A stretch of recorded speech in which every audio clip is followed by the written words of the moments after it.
Rigathi Gachagua is now saying William Samoei Ruto is using this chemical to destroy his brain and finish him off in 3 months. Now,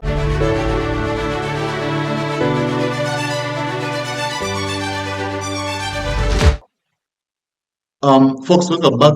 This is Dr. Politica. I'm your analyst, Peter Ogutu. And here we decode power and dissect Kenya. Now, Kenya's political battlefield has erupted into chaos following Gashagua's bombshell allegations that William Ruto is plotting to assassinate him using poison. And I think these claims now, I think this will destroy Kenya. After about 30 minutes, the killer squad was joined by their counterparts who are highly trained in the use of biological weapons. Their instructions were to poison me through inhaled chemicals that would paralyze my brain within 3 months. This will destroy Kenya because these are serious allegations. And from actually a deputy president, former deputy president from Mount Kenya. And Gashagua has gotten this information from his, his spy in the government. The leaked intel is Ruto targeting Gashagua. That's the question. Gashagua claims a government insider leaked a secret plot to poison his brain using chemical weapons. He alleges that a squad of 101 officers from NIS, GSU, DCI, and regular police were deployed to his homes, armed and hooded to conceal their identity.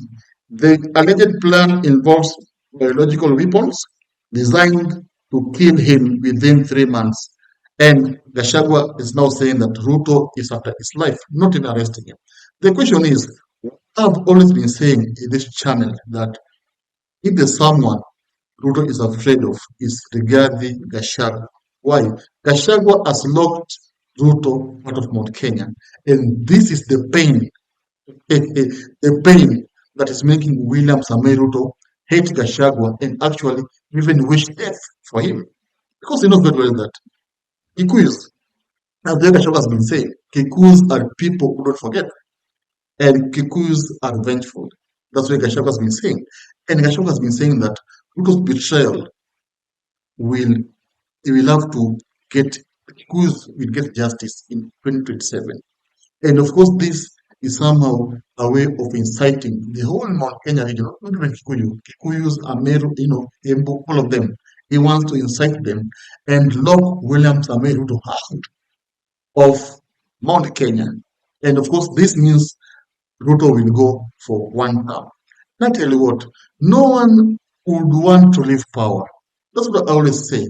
No one would want to leave power. Power is sweet. In fact, I myself, as Peter Ogutu, would like to be the president of Kenya. Everyone wants to be the president. And if you are there and you have tasted the meat, then someone wants to, snatch that meat from your mouth, you will go mad. And Ruto now has gone berserk. In fact, what he wants is to eliminate Rigathi Gachagua. Amwachie hii Kenya. And he knows that he's done with Raila. Raila is old. Raila can't fight a political war. He's done with the rest. Mudavadi and Wetangula. Now the only problem he has is Rigathi Gachagua. And Gachagua has proven to Ruto that he's an unstoppable and he has money. And in fact, he is now the kingpin of Mount Kenya.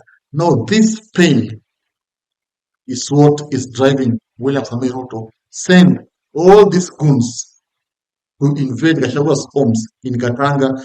They've been looking for Gachagua all night. Name Wamunyoro, Karen, Gatanga.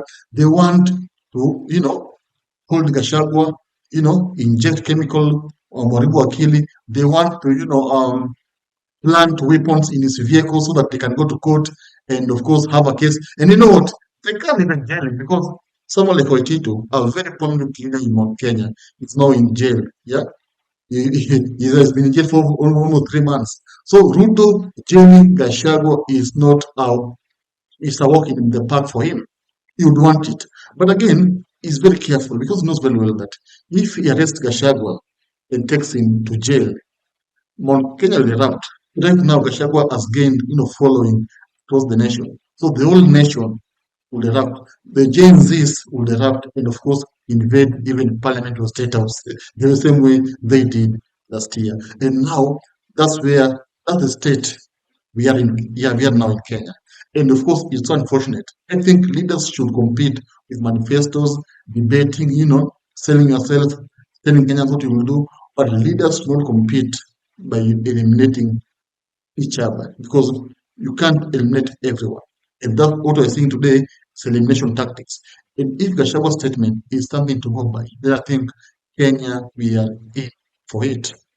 And I think it's unfortunate that leaders think of eliminating each other rather than, coming up with manifestos that, of course, would convince Kenyans to vote for them. Yeah. And I think, folks, this statement, of course, has elicited mixed reactions in Mount Kenya, not only in Kenya actually.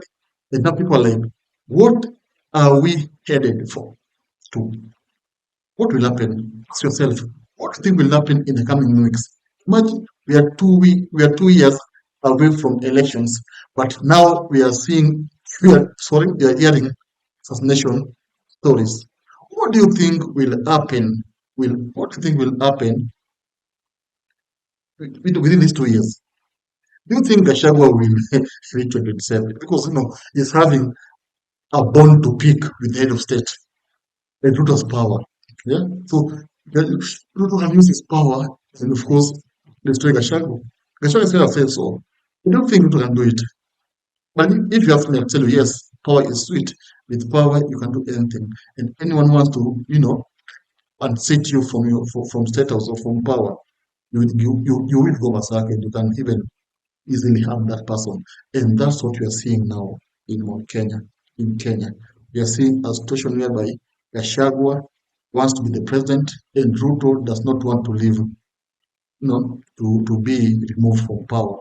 And now these are people who are colleagues. Yeah, one was the boss, the other was the deputy president. And now these two people know each other's secrets. These two people now want to face each other. They want to finish each other off. Yeah. Now, tell me, folks, if something happens, like an assassination, what do you think will happen? What do you think will happen? Because the country will be unstable. And I think my plea to the leaders is that they should compete by, you know, selling their manifestos, yeah, their ideologies, not by, of course, thinking of ways of, poisoning each other, eliminating each other.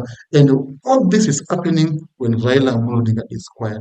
So what is Raila Amolo Odinga's game plan? Because Raila said that he is not there to support Ruto. He just wants Ruto to, develop Nyanza. So do you think Raila is enjoying this war? Because maybe there's someone benefiting from Gashagua in Ruto's war. Do you think Raila Amolo Odinga is enjoying this? Do you think so? Do you think Raila will use this war also to gain political mileage to vie again? Tell me now. Do you think Gachagua will be eliminated the way he says? Or do you think this is just a propaganda? Just trying to appeal to Kenyans, sympathy. He wants sympathy votes.